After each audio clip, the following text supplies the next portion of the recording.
One of the things I remember you saying, Gaur Gopalji, some years ago, was something that I have been saying for a bit longer since I'm a bit older than you, which was that the whole purpose of life has to be to make a difference. I don't know if I paraphrased you badly, but that, when you look around, what's the purpose of being here? Because we're all born with a sentence of death. The end of the day, it's all going to be over. So what do we do between now and then to make it all worthwhile? And the only logical answer I could find as a young kid was try and make a difference of people around you. Would you want to talk about that a bit to the folks here? I would surely. I've spoken for 20 minutes, Mr. Tharoor, and before I say anything, I think you have to enlighten the audience as well by first answering that question based on all of your experience. And then I'll probably add a bit, but I spoke for 20 minutes. Fair enough. We have to hear him as well. Come on, guys, give a loud round of applause if you want to listen to his words as well. It's not just me speaking. This is a real pro. Huh? He managed to turn the tables brilliantly. Okay, let me say that for me, this was actually a real question. So when I came across it in one of his interviews, it had a shock of recognition because as a kid, I kept asking myself this question, why are we here? So what's the point? We all know that every single person who's born is going to go. We're all born with this death sentence. And therefore, can it really be all about just making money or having great fun or building big houses or whatever? And very clearly, it struck me that that couldn't be the answer. And so from a very young age, for me, life became all about how do you make a difference. It could have been a difference for your friends, for your family, for your classmates, for your school, and ultimately larger goals emerging from still that same essential motivation of making a difference for you having been there. That if you, by doing what you do as well as you can do it, can make a difference for others, and you've served a more worthwhile purpose. You've given meaning to each moment of your life by applying it to a sense of purpose. That was essentially the way in which I went. It was interesting, this gentleman, as many of you probably know already, was an engineer, and he worked for Hewlett-Packard. And I must say, I thought about that because my friends, my staff, one of them was here, persuaded me to buy a Hewlett-Packard computer this year, and it was a total lemon. And I said, maybe if Gaur Gopal Das was still working there, I wouldn't be having as many problems with this damn computer as I've been having ever since I bought it. And multiple issues, day after day. So anyway, the problem is that he said it wasn't enough for him to make Hewlett-Packard computers. It wasn't enough for him to make money, have a good salary, have a comfortable style of living, as he was telling us. And so he left and went to the, I guess it must have been the ISKCON, did your training there and became a monk. And to my mind, that was his choice of a way in which to make a difference. As you know, I tried from a very young age, in fact, from the age of 22, to try and make a difference on the global stage by working for the United Nations. And I worked for refugees for 11 years. I worked in peacekeeping, including handling what was the most gruesome civil war in the world at that time, this former Yugoslavia. At the end of all of that, I worked directly with the Secretary General of the UN, Kofi Annan, in his office, and I headed the largest department the UN had. And at the end of all of that, I left because I tried to get the top job in an election and lost. So I felt it wasn't right to stay on, though the winner was gracious enough to invite me to do so. And having left, I did what everybody was doing in those days in the West, which is go, Chalo, we'll make some money. And I was consulting for a firm based in the UAE. I was earning $50,000 a speech every time I opened my mouth through a speaker's bureau. And it just wasn't enough. I just felt the bottom line meant nothing to me. That wasn't what had motivated me all my life, so why was I doing it? And when, to my surprise, the Congress party said, would you like to contest the next election? I didn't hesitate to say yes, even though I had left India when I was 19 years old and the voting age in those days was 21, so I had never seen an election, never even voted in one. But I got into it, plunged, and it was the toughest thing I'd ever done, far tougher than walking in minefields in Bosnia. But at the end of it all, I'm here now. I've been elected 4 times, as Riyad Matthew was kind enough to mention. And I've tried in everything I've done to make a difference. If I can make a difference by holding a government position, like my friend Anupriya this morning, which I had a brief opportunity to do twice, I tried to make a difference that way. If I didn't have a government position, and as you know now is my 3rd term in the opposition, I try to make a difference through my words, my efforts, my speeches, moving the discourse, trying to influence people's minds and attitudes. So that's the long answer. It didn't take 20 minutes, but that's what I tried to do with my life. I'm not sure at the end of it whether everyone will agree that I've made enough of a difference to talk about it, but I've tried. And the best one can do is to make that effort. I think at the end of the day, it's those who haven't made the effort, those who perhaps had the talent, had the ability, but essentially spent it on, as you said rightly, a better standard of living rather than a better standard of life. They're the ones who at the end of the day might have to reproach themselves because they can't take any of that with them. Whereas those who've left behind a mark, either in my case on the bookshelves of people or in the hearts and minds of people who are still around when you've gone, that could be the difference you could have made. And I'm very glad to see that that's how you've devoted your life, including now through the multiplying medium of YouTube, which is where, as you know, you've got a huge number of followers, and that's a wonderful thing. So congratulations. And now what would you like to talk about next? Let's go back to healing. No, thank you so much for articulating it so well. And when Dr. Tharoor speaks, when Mr. Tharoor speaks, it's hard to get close to the language he speaks. Articulation is just like you would say, spot on. Right? You just keep going here and there in terms of words. When he speaks, he's like a man of few words. Everything is in place. So thank you for that answer as well. And thank you for your kind words. Mark Twain said something very interesting. He said, there are two most important days in your life. First is the day you were born, and second is the day when you find out why. So the day we were born is like, well, no-brainer. We all know our birthdays. The day we find out why was I born, and like he said, we're definitely not here to just say pay taxes and mortgages and bills and perform very well. That's an inseparable part of life, undoubtedly. But is that everything? No. So to be able to figure out why am I here is what purpose is all about. And I'm reminded of my, a lot of times we feel purpose is about doing big things and making a big difference in the world. And we keep postponing our purpose, thinking that one day maybe I'll get a chance, an opportunity, a platform to be able to add some value to the world out there. But His Holiness the Dalai Lama, he said something very interesting. He said, if you think you can't make a difference in the world, try sleeping with a mosquito in a room alone. You will know that you can be as tiny as a mosquito. Of course, that's in a negative way. But you can definitely make a difference. I was in London, and a friend of mine took me to see the St. Paul's Cathedral. This is years back.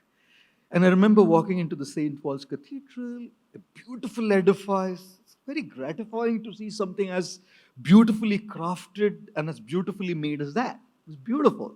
Entered into the cathedral, sat down there, offered a prayer, just got into my inner space for a while.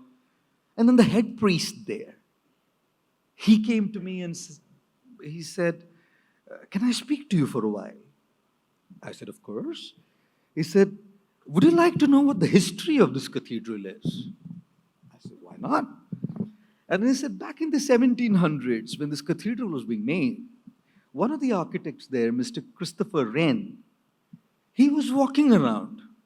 And there were all these masons and bricklayers and varieties of people working on building this cathedral. So he was walking around at the construction site, and he came across one of the bricklayers there. And he asked this gentleman, what are you doing? He said, well, I'm laying bricks. Big thing, right? Telling him what he was doing, laying bricks. What are you doing? I'm a journalist. I write for the week. Big thing, right? What am I doing? I'm speaking. I'm a speaker. I speak. Big deal, right? He asked the bricklayer, what are you doing? He said, I'm laying bricks. He moved a little ahead and saw another bricklayer doing the same thing, laying bricks. He asked him, sir, what are you doing? He said, well, I'm laying bricks because I need to make a living for my family and give them a better standard of living. Now, just from laying bricks, the purpose has shifted, with the center being not just the work, as in routine and rote work, but now a purpose to earn for the family and make sure that my family gets a better standard of living.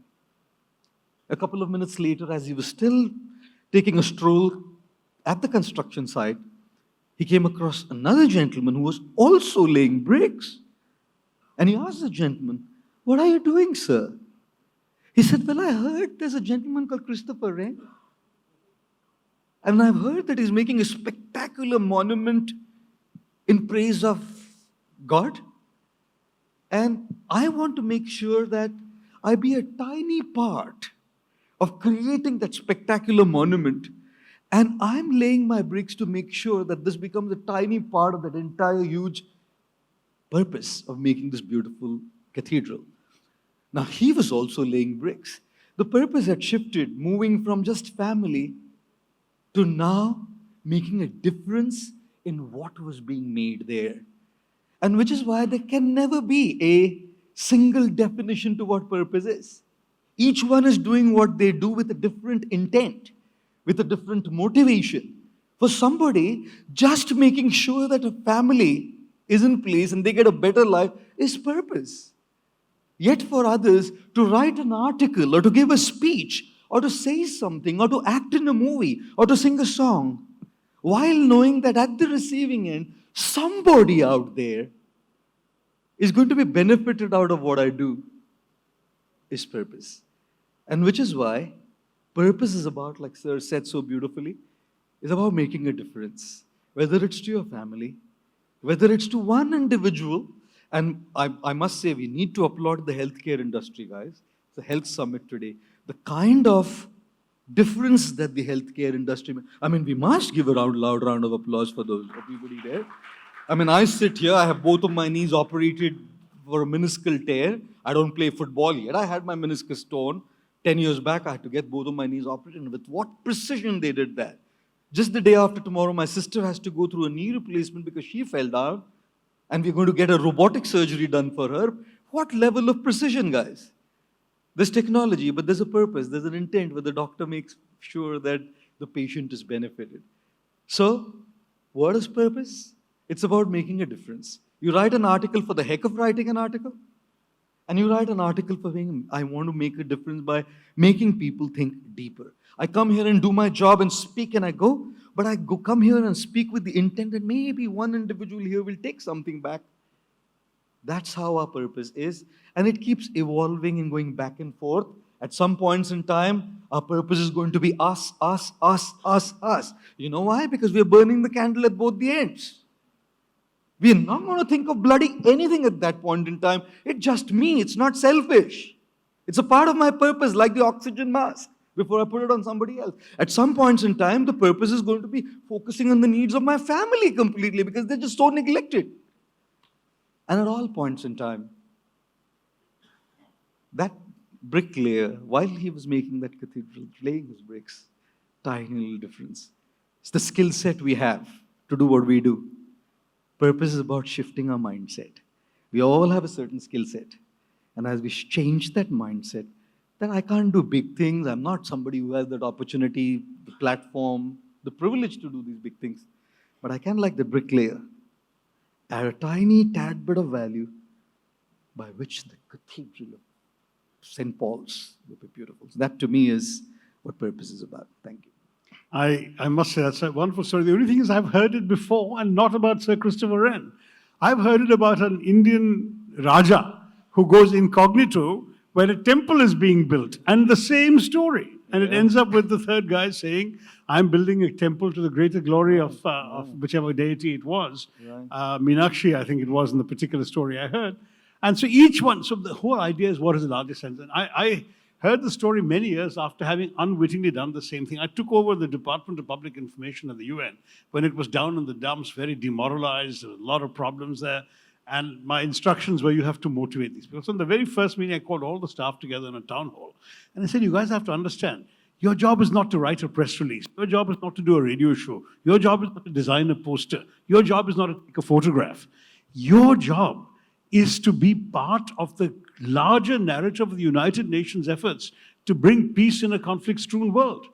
So see yourself as part of this larger adventure. And later I heard this message really mattered to the staff, and it got them energized when they could see their each day's work as part of this much larger sense of purpose. And this is precisely the point you made, and I can't agree with you more. This is so important for people in whatever profession they're doing. And it actually applies to anybody. You can be a chartered accountant, and you can't say, my job is to add up these numbers and make sure they work.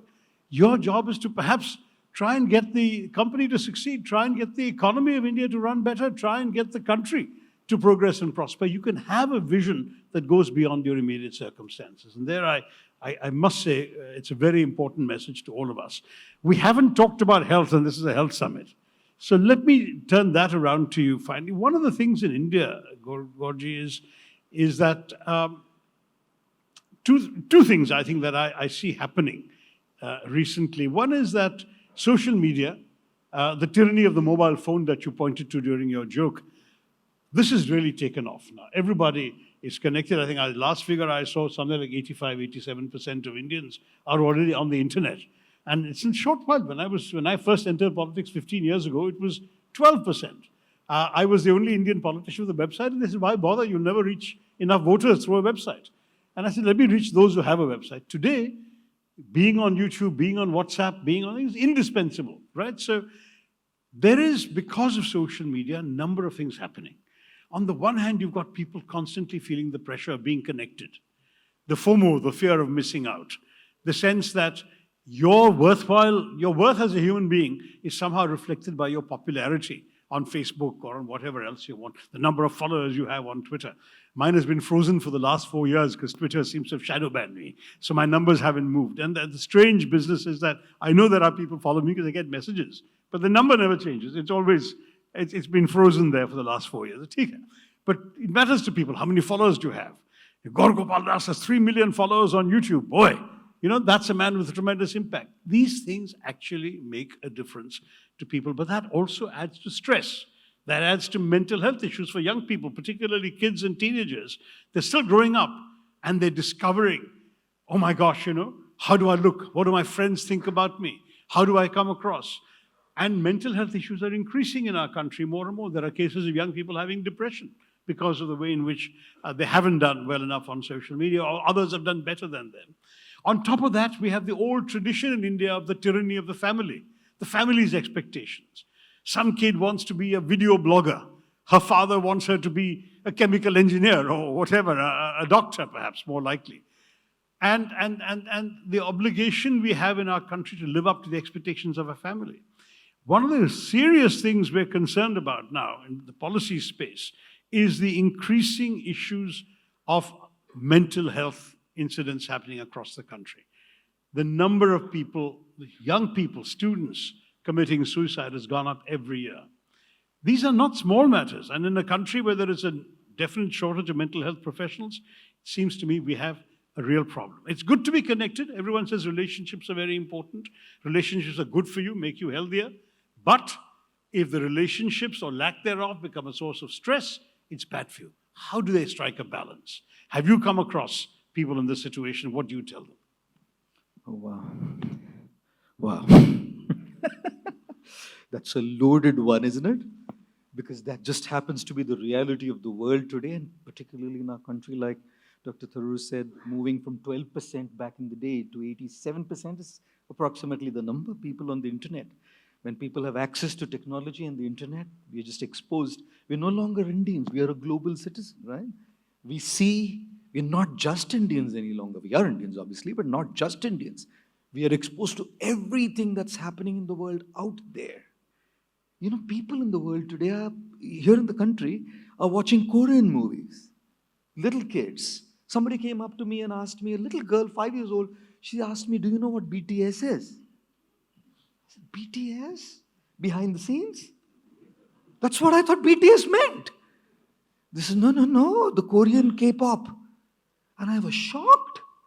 A 5-year-old girl, born in a Marwadi business family, knows BTS and is learning to speak Korean because of being exposed to that band. And Korean movies today are like, people are consuming that content like mad.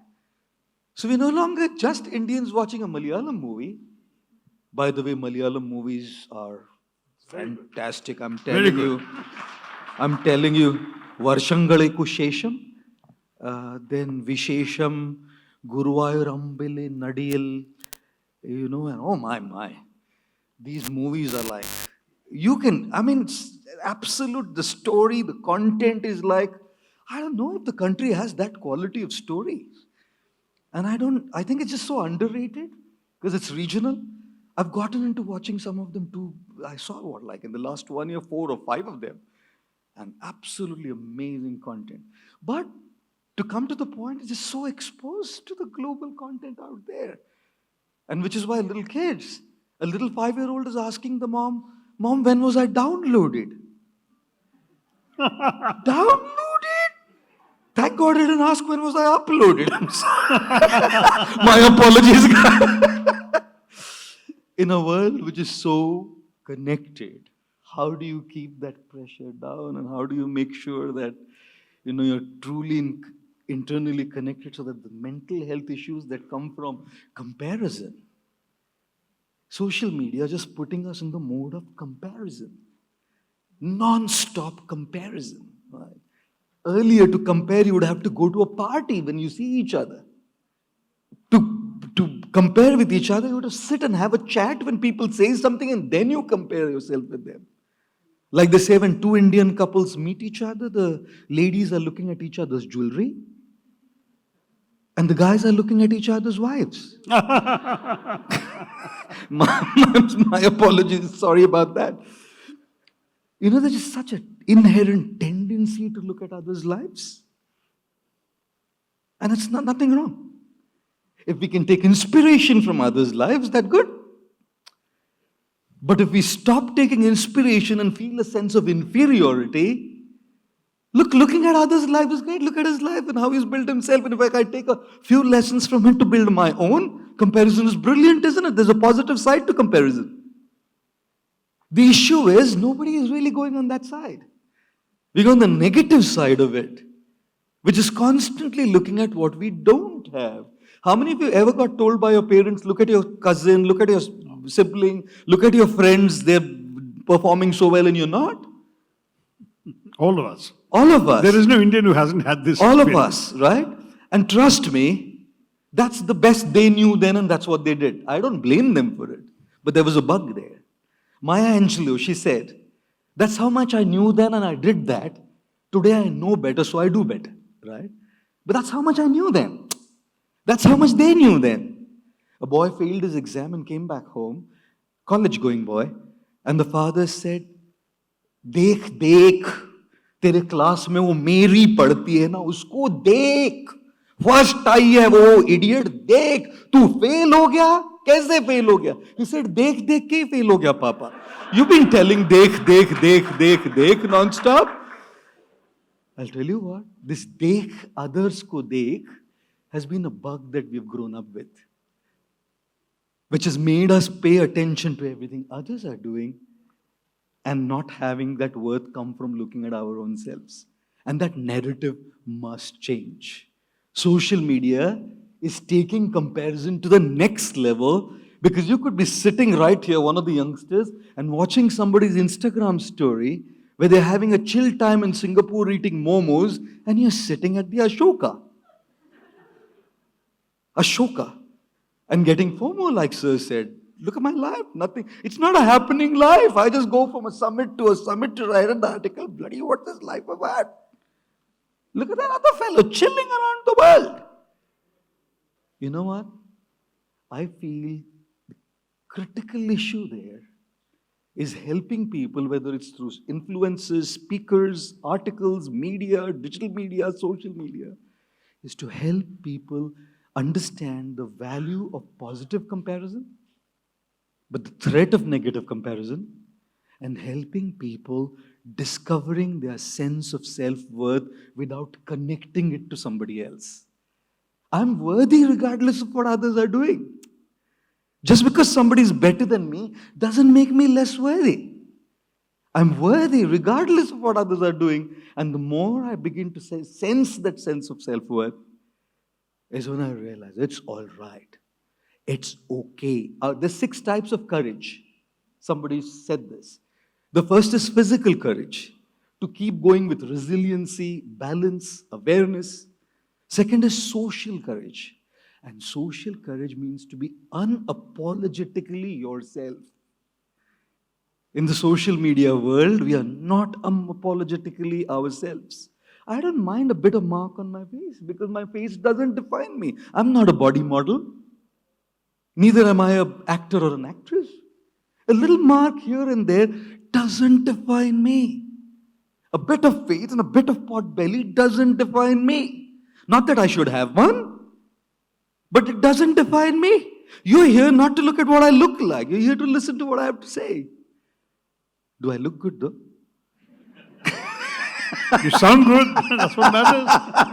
That's what matters, right? And the content of what you say is what matters. And that's the social courage, being unapologetically ourselves. The third aspect is moral courage. Doing right, regardless of whether it's unpopular. Regardless of whether it's unpopular. I might sound very unpopular amongst the circle of people who are on the spiritual side because I don't necessarily go and speak religiously dogmatic things. I'm unpopular. But that's my moral courage. Doesn't matter. Unpopular doesn't matter. Making a mark is what matters most. The fourth kind of courage is emotional courage. And emotional courage is about accepting the bad that's happening to us. Accepting it. It needs emotional courage to say, it's all right. Accepting without guilt. I made a mistake. Accepting it without guilt. And then, all the good things that are happening in my life, right? To focus on that without attachment is emotional courage. Good things I get attached to, bad things I'm guilty about. Emotional courage is about not being guilty about the wrong and not getting attached to the right that I do.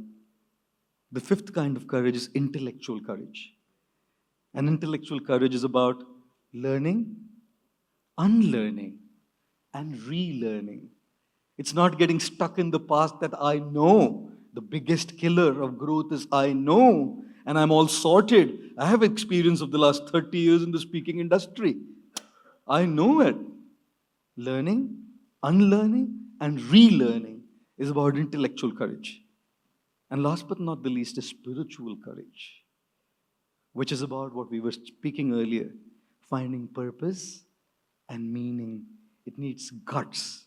It needs courage to step out of the common and take the path or the road less traveled by saying, I need to look out for that. So I think that's what it is about. But in the context of the answer, sorry I made it a bit longer, but in the context of the answer of finding self-worth and not going through those mental pressures is being socially unapologetic about who I am. And that I feel is what people need to hear about it. And like Dr. Tharoor said, in our country, we also need more mental health professionals. Not just self-help, but more mental health professionals and take the taboo away from it. That going to a mental health professional is, people sometimes look down upon it, or he's suffering from mental health issues. That taboo needs to go away as well. Yeah, thank you. Fascinating. Well, I think we've run out of time, folks, but this has been a fascinating conversation. I first met Gaur Gopal Das, if I remember right, when the crossword bookstores have their annual awards.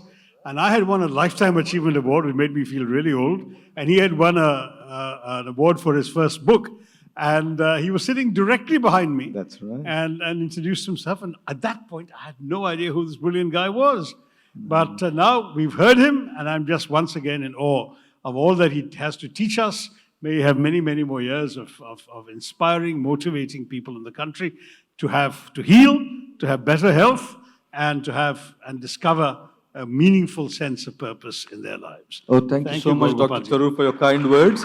What a memory he has in our first meeting. Your mom was there too. I remember your mother was there as well. But thank you for your kind words and my best wishes and prayers for your wonderful journey as well. What a kind individual he is. I remember that first interaction was the Opera House in Bombay. I well remember. So thank you again. Thank you so much.